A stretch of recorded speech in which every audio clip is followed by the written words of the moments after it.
Tunachokitafuta hapa kwa hawa wanawake ni uendelevu wa misitu, kwa sababu tunaona kabisa watu sasa hivi wanaondoka kwenye misitu.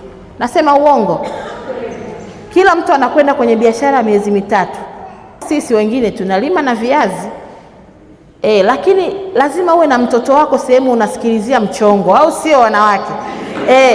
Wanawake oye!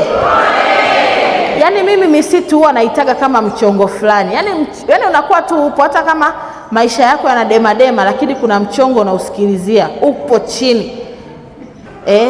Basi miaka 10 ikifika, mchongo unakuwa umeshaiva. Ndio maana watu Dar es Salaam walikuwa wanasema Wakinga ni wachawi. Hamjawahi kusikia hicho kitu?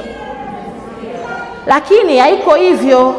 Ni kwamba Mkinga anatoka kule kijijini, anatoka Makete, anasikilizia mchongo, anaenda Dar es Salaam, anafanya biashara, mchongo wake kule ukiwa umeiva, anarudi anavuna miti, si ndio hivyo? Akishavuna miti anauza hata milioni 200, bilioni 1. Ndio wako hivyo.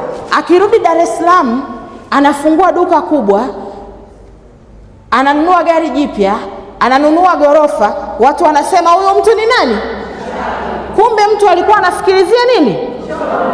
Wanawake, naomba sana tusikilizie michongo.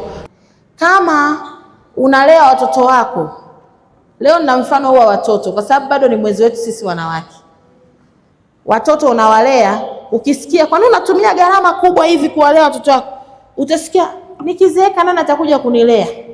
Uongo. Na waandaa watoto wangu, mimi sitaki manyanyaso watoto wa watu. Kumbe unaweza ukawa na watoto wako 3 Mungu amekupa, ukaongeza na msitu, ukawa na watoto 4.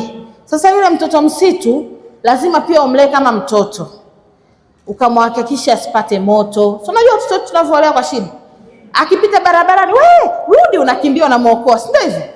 Hata msitu ni hivyo hivyo. Na tunaamini kwamba kupitia huu mradi wa Forand, kama alivyoeleza dada Emma, wanawake wataendelea kufunguka na kukamata hizo fursa ili kuweza kuleta maendeleo. Lakini pia, Mheshimiwa mgeni rasmi, tunaongeza thamani ya mazao ya misitu.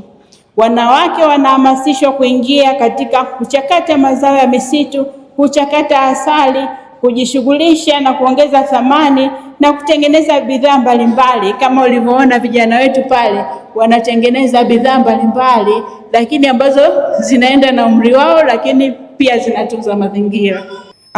Wanawake wanaojihusisha na misitu wanakabiliwa na changamoto mbalimbali, zikiwemo familia yanayopunguza muda na uwezo wa kushiriki kikamilifu katika biashara na masoko, ukosefu wa taarifa muhimu kama bei za mazao. Sasa hapa mazao tunazungumzia misitu na nyuki, masoko yanavyoenda, taarifa za kodi na taratibu za kibiashara. Ukosefu wa dhamana unaozuia kupata mikopo na mitaji ya kukuza biashara. Kwa hiyo tunatamani wakati mwingine, lakini unaona sina dhamana, yani ile tunaweka labda hati na kadhalika. Ujumuishaji wa watu wenye ulemavu na makundi maalum. Tunatambua kuwa bila kushughulikia changamoto hizi, ushiriki wa wanawake utaendelea kuwa mdogo na usio na manufaa ya kiuchumi. Tutaishia tu hapo chini au katikati, lakini hatutainuka. Forand imeweka mkazo mkubwa kwenye usawa wa kijinsia, ndio maana leo tuko hapa, manake wametuthamini sana. Ujumuishaji na makundi maalum, ili kuhakikisha wanawake wanapata fursa sawa na kushiriki kikamilifu katika sekta ya misitu kupitia mikakati mbalimbali.